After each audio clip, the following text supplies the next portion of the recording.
અને મને એવું લાગે છે કે આમાં વાંક આપણો બધાનો પણ છે, ખરેખર છે, જનતાનો જ વાંક છે. ગુજરાતની 6.5 કરોડની જનતાનો જ વાંક છે. કારણ કે સરકાર તો કહી જ રહી છે કે જુઓ મોરબીમાં પણ આટલા લોકો મર્યા, 100થી ઉપર લોકો મર્યા, કંઈ થયું કંઈ ના થયું, શું કર્યું? થોડા દિવસોમાં બ્રિજો બંધ કર્યા. તક્ષશિલામાં પણ મર્યા હતા, એના પછી શું થયું? કંઈ ના થયું. તક્ષશિલામાં મર્યા, પછી મોરબીમાં મર્યા, પછી હરણીની અંદર બોટ ઉલટી ગઈ, એમાં બાળકો મર્યા, અને હવે રાજકોટ થયું છે.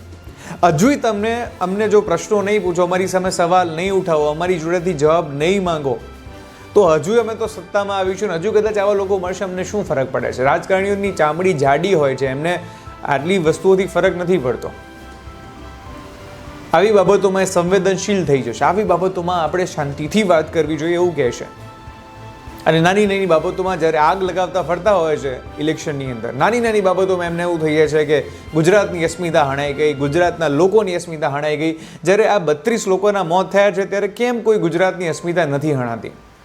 ગુજરાતના લોકોનું અપમાન કેમ હવે નથી થઈ રહ્યું? વિચારવા જેવી વસ્તુ છે. આપણે જવાબ માંગવો પડશે. ખાલી રોડ રસ્તાનો જવાબ માંગવાનો અધિકાર પ્રજાનો નથી. પ્રજાનો અધિકાર એ પણ છે કે એની સેફટી માગે, કે મારો દીકરો કે મારી દીકરી વેકેશનમાં જ્યારે કોઈ બોટમાં જાય છે તો એ પાછા જીવતા આવવાની ગેરંટી તમે અમને આપો, કારણ કે અમે તમને ચૂંટીને મૂક્યા છે. મારો દીકરો કે દીકરી કોઈ ગેમ ઝોનની અંદર વેકેશનની અંદર એન્જોય કરવા માટે જાય છે તો એ જીવતા પાછા આવે એની ગેરંટી તમે અમને આપો, કારણ કે અમે તમને ચૂંટીને મોકલ્યા છે. આ 156 આપી એમને નથી આપી. દર વખતે જે લોકો સિક્કા લઈને બેસી જાય છે વિરોધ કરવાના નામે કે તમે આ પક્ષ સાથે જોડાયેલા છો, આ પક્ષ સાથે જોડાયેલા છો, કોઈ પક્ષ નહીં. દરેક વ્યક્તિને પોતાના પરિવારની સેફટી જોઈએ છે, અને પરિવાર માટે થઈને સરકાર પાસે જવાબ માંગો.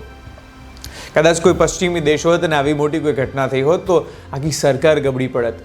પણ આપણે ત્યાં આવા કેટલાય જીવો ગયા છે. કોઈ રાજનેતાના પેટનું પાણી નથી હાલતું. કોઈ વ્યક્તિગત નામો લઈને વાત નથી કરવી, આપણે ખુલીને વાત કરીએ.